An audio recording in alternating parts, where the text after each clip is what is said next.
Chord progressions are an integral part of modern music productions these days. In FL Studio, we can use the piano roll to create chord progressions from scratch, but if you are not too familiar with how to create chord progressions, the chord stamp tool can be used to create some really interesting chord progressions without having any background in music theory.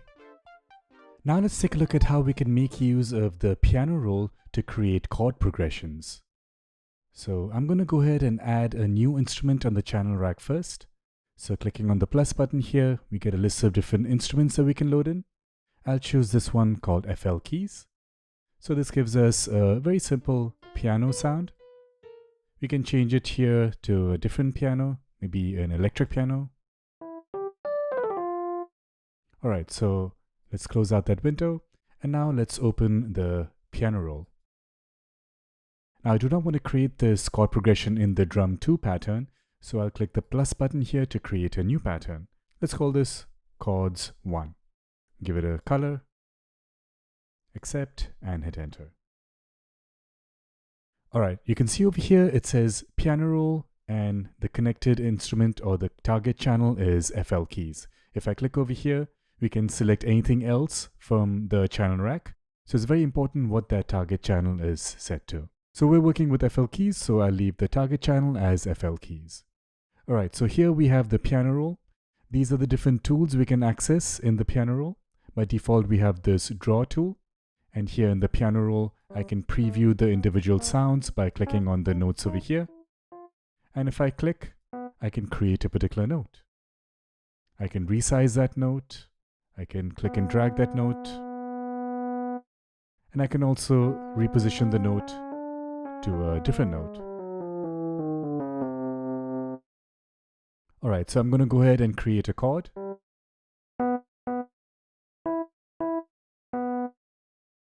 Now I want to select this entire chord.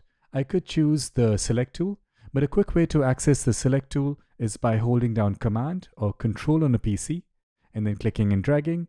We can create a rubber band selection around all these notes, and I can click and drag any one of them to stretch out the entire chord.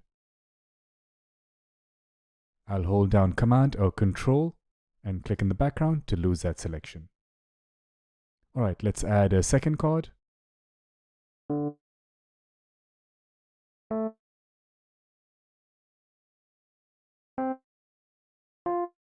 We can preview these individual chords by making use of the playback tool. So now with the playback tool, if I click anywhere over here, all the notes get triggered. So we can preview that chord. I can click over here to preview the second chord. Let's add in another one.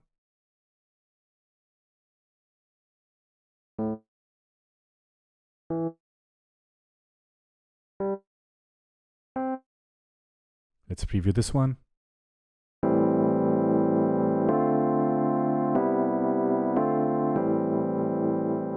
And I'll add one more over here. Switching back to the draw tool.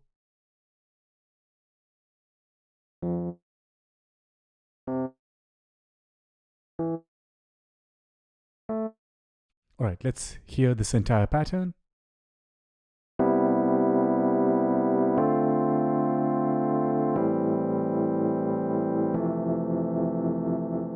Now, just like in the step sequencer, we can adjust the velocity or loudness of these individual notes. At the bottom over here, we have the velocity editor. So clicking and dragging here will adjust the velocity. Bringing it down will make the notes quieter, and moving it up will make it louder. Now you notice because all these notes are exactly in the same position, they're all stacked together here. I can't select individual notes.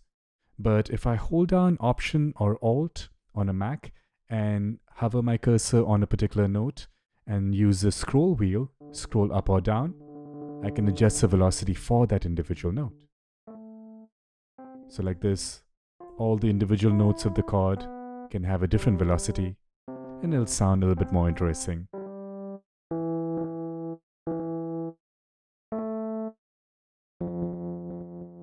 Let's hear this.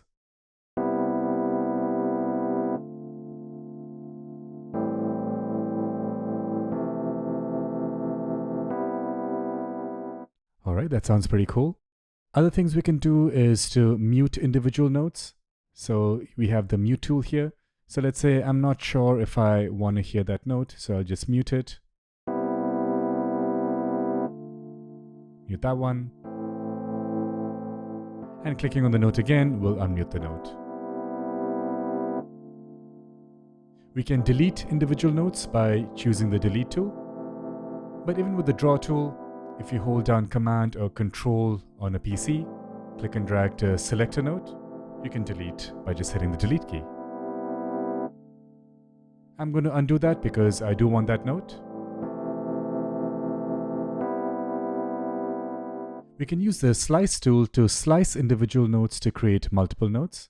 So I'm going to click over here to select the slice tool and then click and drag over here to slice up all these notes. And now we have a second chord over here.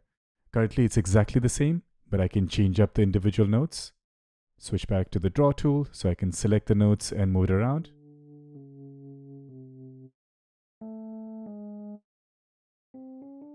Again, we can preview the entire chord by using the playback tool.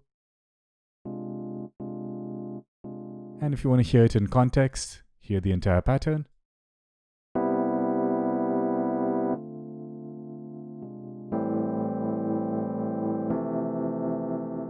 I feel it would be nice to have another chord over here. So let's slice up these notes over here. And we'll change up the individual notes.